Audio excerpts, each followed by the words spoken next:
সবাইকে good morning, শুভ সকাল। সবাই কেমন আছেন? আর আজকে বৃষ্টি হচ্ছে, ঘুম থেকেই উঠে মানে দেখি ঝুমঝুম করে বৃষ্টি হচ্ছে। আর আজকে একটা নতুন শাক করব, বা এক একজন এক এক নামে ডাকে। এটাকে আমরা বলি ঘ্যাটকোল বা ঘ্যাটকচু। আপনারা কী নামে ডাকেন সেটা জানাবেন। তো এটারই সবজি করব আজকে। সবজি মানে ওই ভর্তা টাইপের, শুকনো শুকনো। তো এটাকে আমি ছোট ছোট করে কেটে মিক্সি জারে দিয়ে আমি এটা ব্লেন্ড করে নেব।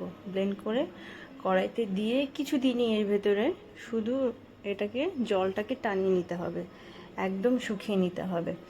আর এদিকে আমি এই মিক্সি জারের মধ্যে একটু চারমগজ দিয়েছি, এটা পেস্ট করে নেব, কারণ আমার যখন দরকার হয় তখন আমি ব্যবহার করি।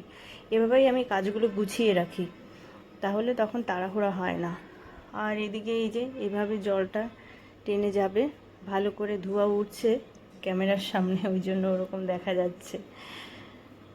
একদম খুব ভালো করে শুকিয়ে নিতে হবে। আর আমি যে পেস্টটা করেছিলাম ওটাকে বক্স করে ফ্রিজে রেখে দিয়ে আমি এইভাবে একদম ডিপে রেখে দেব।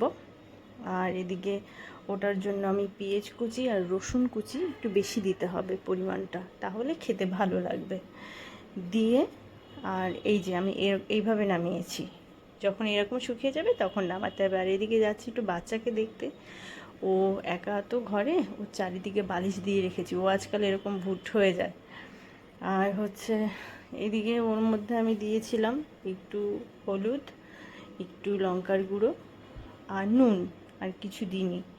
দিয়ে ওটাকে ভালো করে আর কি ভেজে নিতে হবে, ভাজা ভাজা করে নিতে হবে। আর এটা যারা খেয়েছেন তারা তো চেনেন, আর যদি চেনেন তাহলে এইভাবে রান্না করবেন, দেখবেন এটাতে যখন ভাত মাখবেন না আর কিছু দরকার নেই, এটা এত টেস্টি হয়, খুব ভালো খেতে হয়। রসুন লঙ্কা পেঁয়াজটা বেশি করে দেওয়া হয়। তো এই ছিল আজকে দুপুরে, আর একটু ডিম করেছিলাম। তো খাওয়া দাওয়া করে নিই। আর আপনারা ভালো থাকবেন, সুন্দর থাকবেন, সুস্থ থাকবেন। আর আমার ভিডিওটা একটু শেয়ার করবেন, আপনাদের যাদের পরিচিত লোকজন আছে তাদের কাছে একটু শেয়ার করবেন। তো থ্যাংক ইউ, টাটা।